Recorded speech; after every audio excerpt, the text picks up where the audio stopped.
Friends, આ છે આજની આપણી રેસીપી ખજૂર આમલીની ચટણી.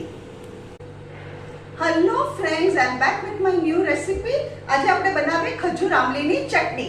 એના માટે મેં શું કર્યું છે, આ વાડકો છે ને એ ખજૂર લીધા છે અને એનાથી નાની સાઈઝની વાડકી આમલી લીધી છે.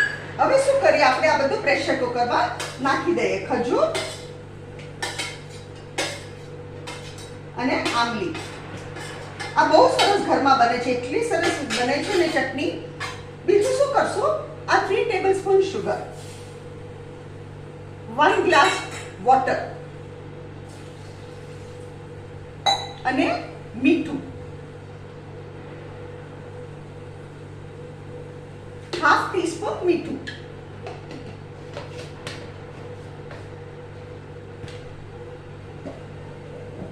આમાં થોડું હજુ પાણી નાખું છું, 1 ગ્લાસથી થોડું વધારે, 1.5 ગ્લાસ પાણી નાખ્યું મેં. આ છે આપણું મિક્સચર. હવે શું કરવાનું, આને આપણે 5 વિસલ સુધી આને કુક કરશું. 5 વિસલ્સ થઈ જાય ને એટલે આપણે એને પ્રેશર ઓછું થવા દેશું અને પછી આપણે આગળની પ્રોસિજર કરશું. અને આપણે 5 વિસલ સુધી કુક કરવાનું.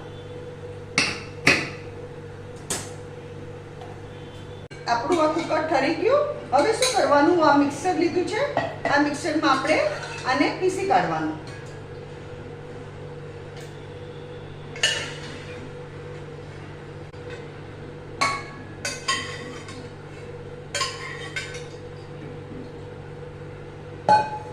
આ આપણું પેસ્ટ છે ખજૂર આમલીનું.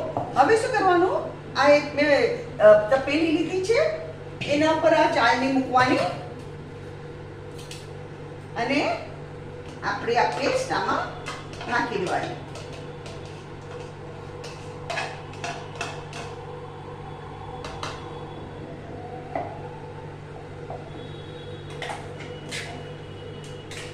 હવે આમાં જે પાણી છે ને એ આપણે વેસ્ટ નહીં જવા દેવાનું, એ આની અંદર નાખી દઉં છું.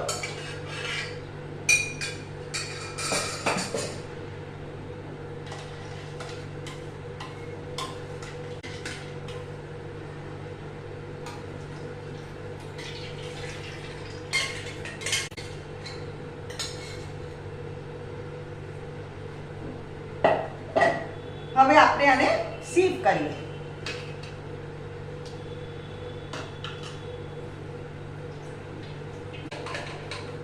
આને શું કરવાનું, નીચેથી છે ને આવી રીતે લઈ લેવાનું.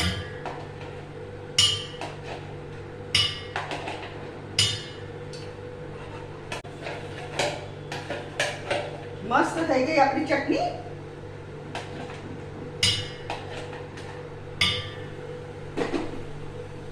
હવે ફ્રેન્ડ્સ, આમાં શું કરવાનું, મીઠું તો આપણે નાખી ચૂક્યા છે.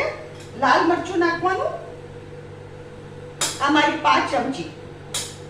ધાણા જીરું નાખીએ આપણે. ધાણા જીરું થોડું વધારે નાખજો, આ ચમચી ભરીને ધાણા જીરું. આનાથી બહુ સરસ ટેસ્ટ લાગશે.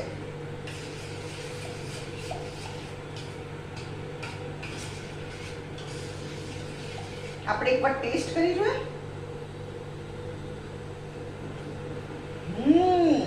યમ્સ. ફ્રેન્ડ્સ, આ છે ખજૂર આમલીની ચટણી. આ એકદમ ટેસ્ટી લાગે. આ તમે ભેલપુરી, સેવપુરી, પાણીપુરી, કોઈ બી ફરસાણ સાથે પીરસી શકો. અને ભેલ બી આની બનાવો. હું છે ને અલગ અલગ ટાઈપની ચટણીઝ બનાવું છું.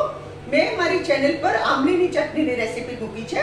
આજે ખજૂર આમલીની ચટણી. આ તમે જરૂરથી ટ્રાય કરજો. ખજૂર આમલીની ચટણી કન્ટેનર ભરીને તમે ફ્રીઝરમાં મૂકી દેજો અને આ 6 મહિના સુધી આને કોઈ પ્રોબ્લેમ નહીં આવે. યુ કેન યુઝ ઇટ આરામ સે. અગર તમને મારી વિડીયો પસંદ આવે તો કમેન્ટમાં જરૂરથી લખો. મારી વિડીયોને લાઈક કરો, શેર કરો અને મારી ચેનલને જરૂરથી સબસ્ક્રાઇબ કરો.